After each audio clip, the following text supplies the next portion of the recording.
This is the mark. Willing the good of the other. John of the Cross says, in the evening of life will be judged on the basis of love. Welcome back. In this clip, Bishop Barron is discussing the signs of the Spirit, or another way of thinking about it is the signals and symptoms of the Holy Spirit and how he is present within us and the world. I don't want you to miss that you, yes, you are filled with the Holy Spirit. He has entered into your life and is conducting you like a conductor directs a choir or a train. The best sign of the Holy Spirit is the Spirit of holiness living and acting through you. We can't miss this. The Holy Spirit is present to those who through the Spirit live holy lives in the here and now. Your holy actions, audible proclamations of the gospel, intellectual awe, authentic joy, and self-abandoning love all signal the presence of the Spirit within you and ultimately is manifest and seen by others. With this in mind, let's watch what Bishop Barron has to say and let's prayerfully pay attention to every single word. The Holy Spirit, of course, sent by the Father and the Son, is the animating spirit of the life of the church. Think of the Spirit as like the soul of the mystical body. It's the animating principle of the mystical body. So we see its work, we see his work all over the place. And the readings today give us some indications. I want to mention readings. We hear descriptions of the work of the Holy Spirit. You know, it's said sometimes that, especially in the Western church, we overlook the Holy Spirit, that we underplay the importance of the Spirit. I don't think that's true, because certainly in the scriptures and then throughout the church, there are numerous descriptions of and celebrations of the Spirit. The Holy Spirit, of course, sent by the Father and the Son, is the animating spirit of the life of the church. Think of the Spirit as like the soul of the mystical body. It's the animating principle of the mystical body. So we see its work, we see his work all over the place. And the readings today give us some indications. I want to mention 5 signs of the Holy Spirit. Look now first, our first reading from the Acts of the Apostles. We hear about Philip going down to the city of Samaria and proclaiming Christ to them. Now, first of all, why is he going there? Well, because of the persecution following the execution of Stephen. A little lesson, everybody. When something goes really bad, even really bad in your life, instead of saying, well, this is just awful, dumb suffering, what's God up to?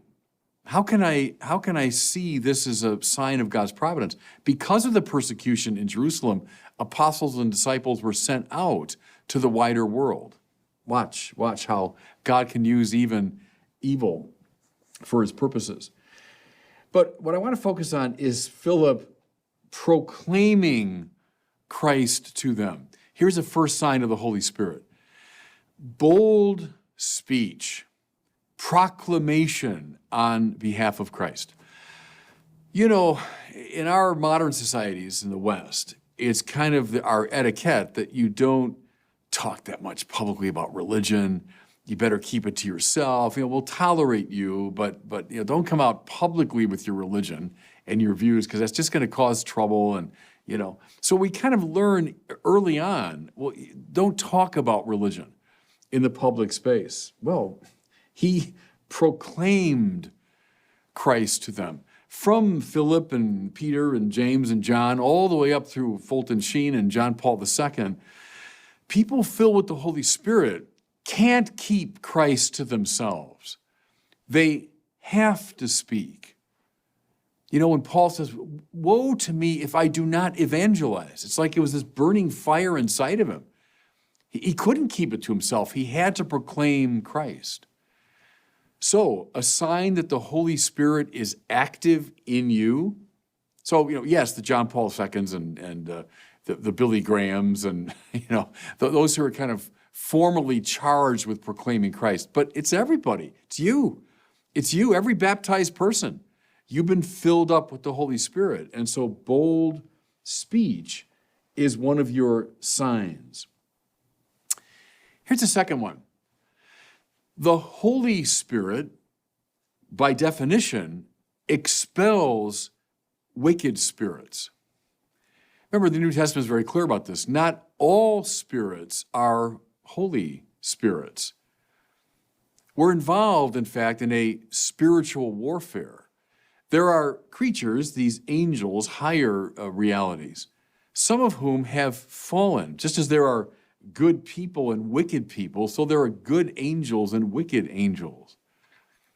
Well, these dark, malignant spirits do their work in the world. And, I could tell you stories from exorcists that I've known that would curl your toes. But I mean, typically, how these spirits work is through temptation and through insinuation and so on. And we all know that. We battle powers that we can see, but we also battle powers that we cannot see. All right. If the Holy Spirit is in you, he gets rid of these dark spirits. There's a kind of expulsive power to the Holy Spirit. If he takes up residence in you, well, then these other spirits have to flee. Listen now. For unclean spirits, crying out in a loud voice, came out of many possessed people. Well, that's what happened when Philip proclaimed boldly Jesus Christ. When Philip, filled with the Holy Spirit, proclaimed, the Holy Spirit comes and then expels the dark powers. One of the signs of the Spirit is the fleeing of this darkness. Relatedly, listen, when they heard it and saw the signs he was doing, there was great rejoicing. The signs he was doing. The Holy Spirit produces miraculous effects. Now, again, I'm not saying this is the everyday reality of most believers. It's not. But clearly, from the New Testament to the present day, one of the marks of the Holy Spirit is extraordinary signs and wonders. Paul speaks of, prophecy and words of knowledge and speaking in tongues. And yes, indeed, from Paul's time up to the present day, those are realities in the life of the church. One of the signs of the Spirit are miraculous manifestations. Something I've noticed is very interesting to me. You look at the history of evangelization from the New Testament to today. Very often, the initial evangelization of a people or a nation is accompanied by miraculous signs. And you can see why. So someone arrives in a country they've never heard about Jesus Christ, and yes, indeed, preaching is involved in teaching. But you wonder at times, what was it that first got their attention?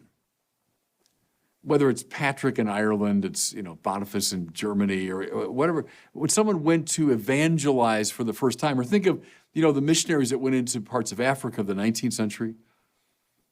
What was it? What was it that led the people to say, yeah, I'm going to listen to this person? Well, there's lots and lots of testimony throughout the tradition of miraculous signs, healings and wonders and so on that accompanied these first evangelists. Doesn't surprise me. So these signs, the expulsion of dark powers, the miraculous manifestation of the Spirit, these are indicators. Here's a third sign of the Spirit. I've already kind of alluded to it. It says, there was great joy in that city. So after Philip proclaimed. Joy is the principal flag of the Holy Spirit. Let me say that again. Joy is the principal flag of the Holy Spirit. As I record these words, we just had the coronation of King Charles III. And, when the monarch is in residence in Buckingham Palace, they fly the standard over the building. It's the sign that the monarch is there. Well, I think that's the flag that flies over the house of someone in whom the Holy Spirit is dwelling. There are other signs, other indicators, but the clearest one is joy. Spare me from these, sad and depressing and morose Christians. They might be right about the moral life, or they might be right about lots of things, or they attend to the rubrics of Mass in just the right way, and all that's fine. But the mark of the Holy Spirit is joy. I've known some saints in my life, a handful, I think, of people really saints. That's the mark. Prayerfulness and everything else that we could name. But the principal thing is their own joy, which becomes radiant and contagious. And you know what I mean. When you're with someone and you come away feeling more alive, That's the sign of the Holy Spirit in that person. When you've caught from them your own joy, the Holy Spirit's around. Be attentive to that, everybody. Watch for it. Watch for it in your own life. That's the sign the Spirit is dwelling in you. Here's a fourth sign now, and I'm going to go to our second reading, which is from the first letter of Peter, and it's that great line. I preached on it before at greater length, but always be ready to give a reason for the hope that's in you. And it's the great exhortation toward what we call apologetics. Much in need today, right? When people have questions about the faith, they're wandering away from the church, and they wonder, they ask questions. Well, Peter says to his followers and to us, always be ready to give a reason for the hope that's in you. So you're a Christian, you're filled with the Holy Spirit, you have these various powers and convictions, and someone asks about it. Hey, what's that all about? Where's it coming from? Be ready to give a reason for the hope that's in you. See, I think everybody, and I'm going to name it as a fourth sign of the Holy Spirit, is intellectual curiosity about the faith. See, if the Spirit's in you, the Spirit of Jesus is within you, you want to know as much as you can about Jesus. You're fascinated by him. You're in love with him. And so you're eager to find out all you can. That's why John Henry Newman says one of the marks of doctrine as it's properly developing is the intellectual curiosity. You know, if you suddenly, I don't care, I'm not asking questions anymore, I'm indifferent to it, well then the church is becoming corrupt. You're becoming corrupt in your faith. Intellectual curiosity leading you to read and to study and to pray over texts and to understand the faith more deeply, that's a sign that the Holy Spirit is at work within you. Can I give you one more? And I save it for last. It's the most important. And I'm relying here on the great gospel text. During the Easter season, we often read from the Gospel of John and these wonderful manifestations of the Lord. I mean, the night before he died and then the risen Lord speaking to his disciples. And we find this. Jesus said to his disciples, if you love me, you will keep my commandments.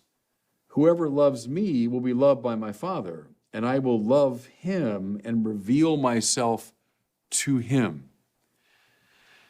The Holy Spirit is the Spirit of Jesus, sent by the Father and the Son, the animating principle of the church. Therefore, the Holy Spirit is the Spirit of love. God so loved the world, the Father, so loved the world, he sent his only begotten Son, so that we all might be gathered into the love that God is. Who is the Spirit? The Spirit is the love that connects the Father and the Son, the love into which we've been invited.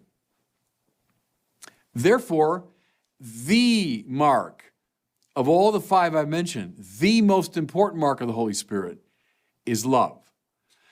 What's love? I know those who've been listening to me over the years could probably say it, but heck, put it on my tombstone because there's nothing more important that I've ever taught. And I just derive it from Thomas Aquinas, who derived it from the great tradition. To love is to will the good of the other. That's it, everybody. That's the mark of the Holy Spirit. Hey, you could have all the things I've mentioned, and they're all great. They're all great. But if you don't have this, you don't have the Holy Spirit. That's why, Paul can say there are three things that last: faith, hope, and love. But the greatest of these is love. I could have faith enough to move the mountains, Paul says, but I have not love, I'm nothing.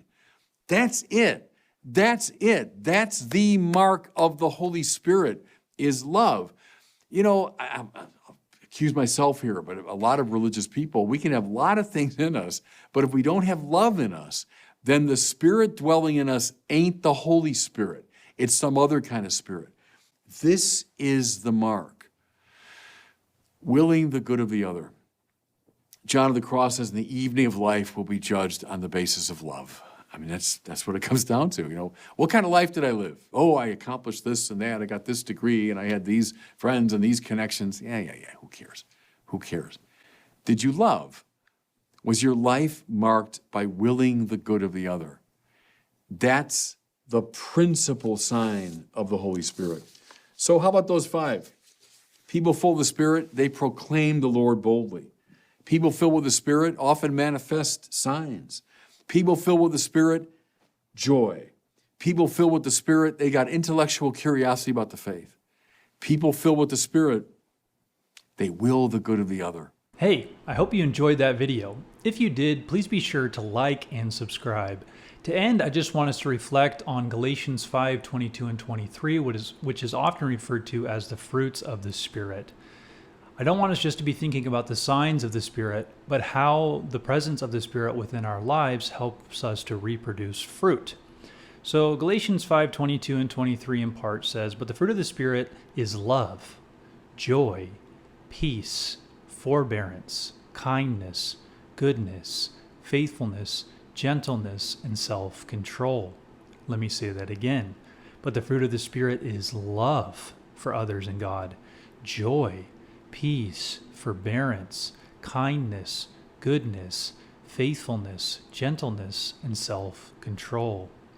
May these fruits be reproduced in you today as your life enlightens and signals the presence of Spirit to those around you and to yourself as well. God bless and peace.